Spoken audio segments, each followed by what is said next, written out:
If you are interested in investing in real estate, but not sure which real estate type to invest in, today's video is for you.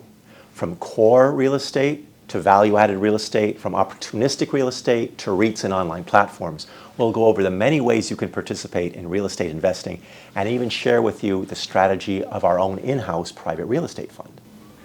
Welcome to Wealth Matters for Physicians, brought to you exclusively by Altfest Personal Wealth Management, the channel that provides physicians with key investing and personal financial planning strategies. For 40 years, physicians have turned to Altfest to help them plan financially and gain the financial security and future they deserve. We can do the same for you. My guest today is Andrew Altfest. Andrew is president of Altfest, an expert in real estate, and a primary advisor to the firm's clients. Well, Andrew, thank you very much for being with us today on Wealth Matters for Physicians. I'm extremely excited to be here with you today. It should be fun. Excellent, excellent. So today we're talking about some of the different ways that one can invest in real estate. So I know you talk about many, many different ways. To just start us off, can you tell us about these two areas you identified in real estate investments, core and core plus? Yeah, I think core and core plus are parts of, if you want to broadly define ways to invest in real estate and break it into different styles, core and core plus are two prominent ones. Those are like buying trophy buildings and in highly desirable areas. So if we walk down the street in Midtown Manhattan and we look around at all the valuable real estate, then that real estate would be part of a core strategy. Now, core strategies, you are investing in things that are highly desirable, and these could be usually very fully leased buildings. So trophy buildings in the best part of town that are fully leased, in great condition, and the thing is that you're going to get a lower return for that type of high quality asset. So usually the return targets in this type of strategy are in the upper single digits. Okay. And there's debt that's used, but it's not as much debt. It could be a more manageable level of debt, more of a modest level of debt. Let's say 50% debt on the property is what you might see. Now, core plus, it's a similar strategy. It's a property that's not quite as valuable. Perhaps it's not in the best part of town, but it's close. It's in a very desirable part of town, and this property is going to be our strategy that's targeting these types of properties are going to give you a little bit more of a return. You might see a little bit more debt used within this type of strategy, but this is a strategy that's not going to be the highest returning strategy due to the desirability of the properties having been more mature, the value already been extracted by investors. Okay, excellent, excellent. And I know another type of property that you've mentioned a lot is called value-added real estate. So we understand what value-added means, but how does it apply to real estate investing? Yeah, so value-added, that's where you can significantly improve the value of the property. And this is where the returns can be the juiciest, the healthiest level of returns.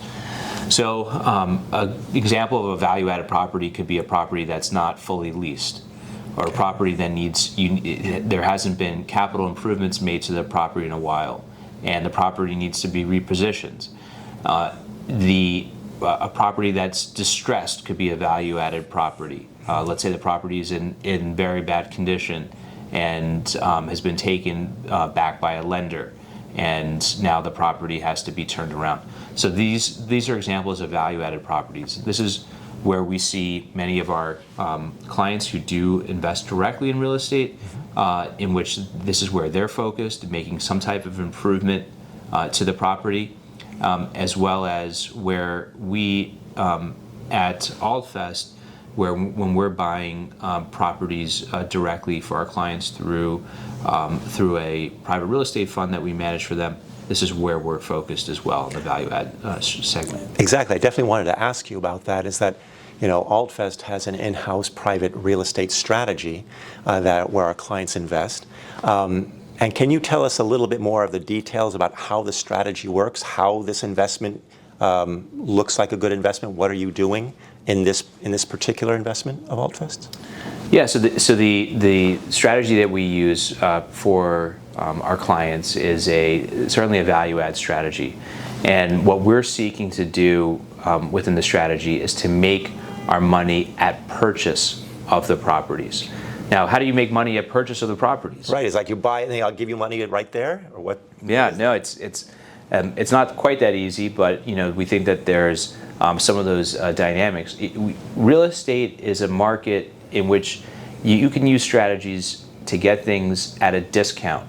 And so I remember when I was first looking at properties, years ago I looked at properties in Bedford-Stuyvesant in Brooklyn. And there'd be three prices that the property sold for before it was on the market.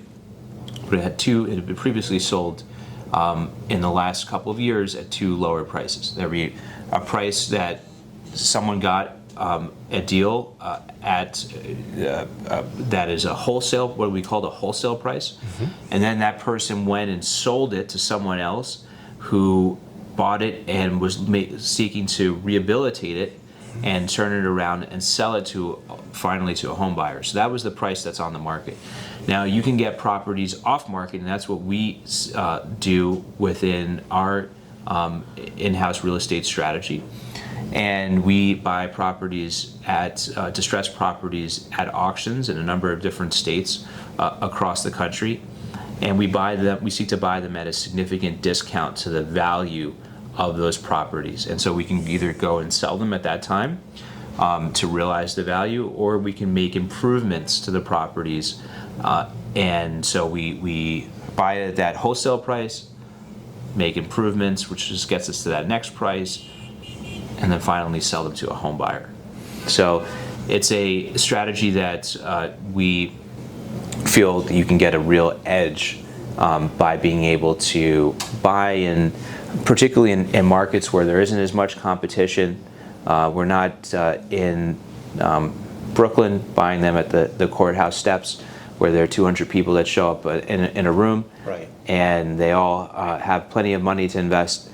We like to invest in smaller sizes, in less competitive areas, and under the radar of large institutional investors. So it's more competing mom and pop, and we think that creates opportunities. So the right strategy within real estate investing can be very lucrative, and that's why we spend the time we do for our clients focused on real estate. Excellent, excellent. And I know that when you say value added, some of these properties initially are in really not great shape. Could you show us before and after photographs of one of the properties that Altfest purchased? Sure, yeah, I have one right here for everyone to see. Now, the first picture, if you look at the top of this picture, and I just showed you this and deleted the bottom, you might think that we were crazy. Oh my gosh! But you have to have that vision in mind.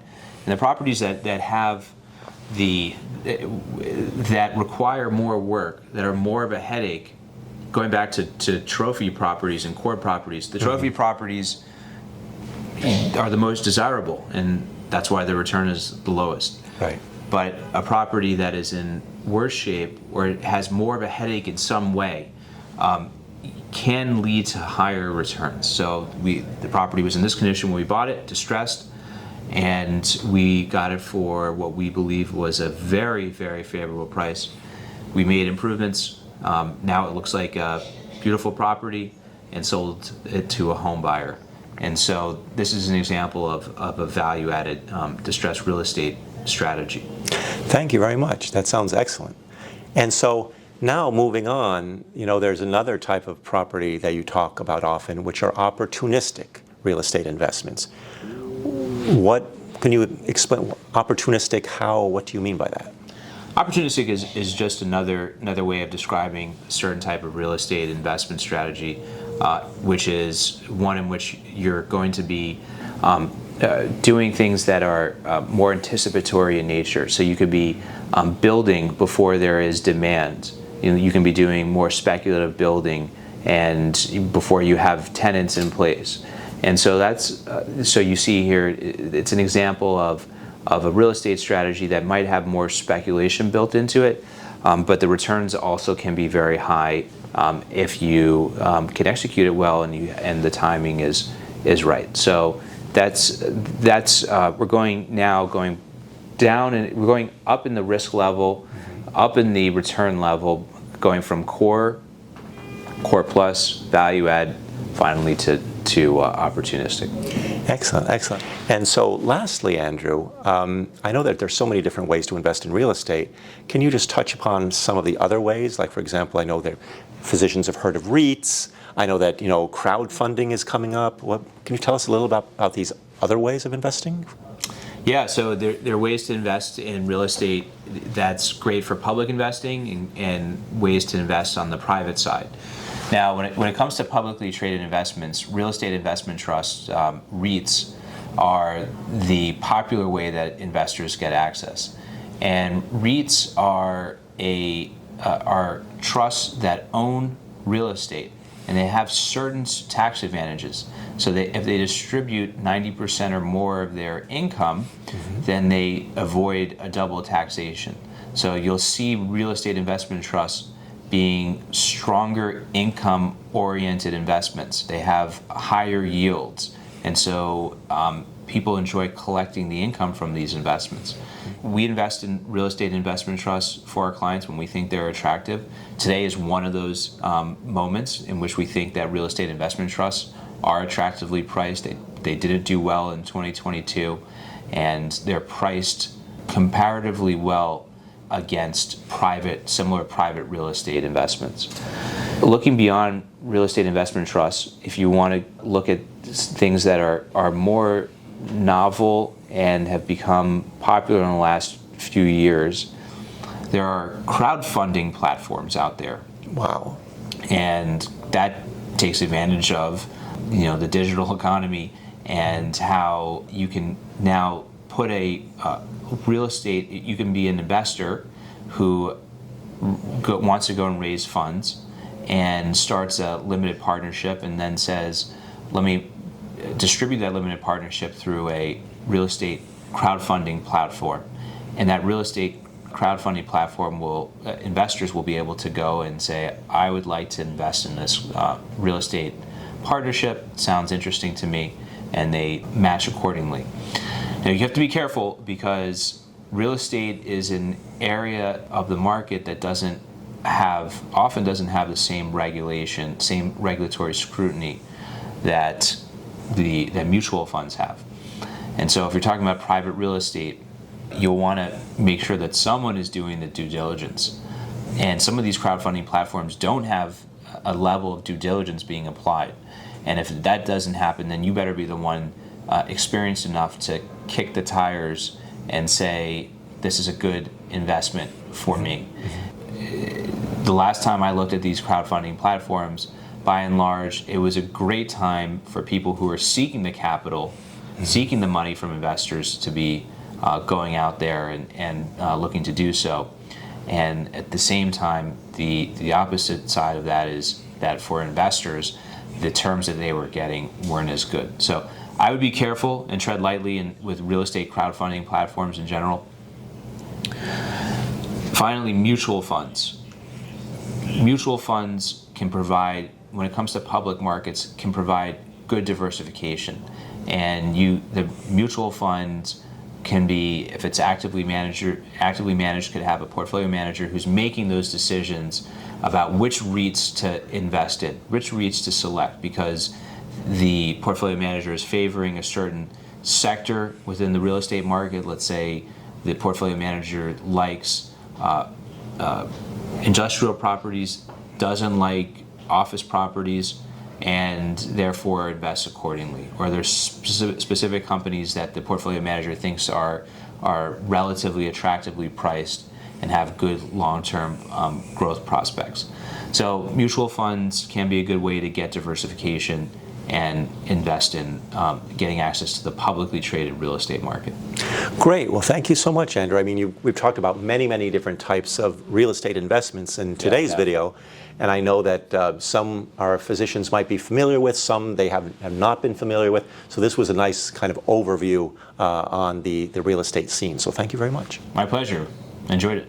If you'd like to discuss the information explained in today's video, receive a complimentary review of your investment portfolio, or a retirement readiness analysis, or discuss any other personal financial planning area with an Altfest professional at no obligation, please contact my colleague Jesse Freeling at 212-796-8732 or by emailing Jesse at his email address, which is in the description of today's video. If you like today's video, please click the subscribe button below and hit the bell icon to receive notifications each time we release a new one.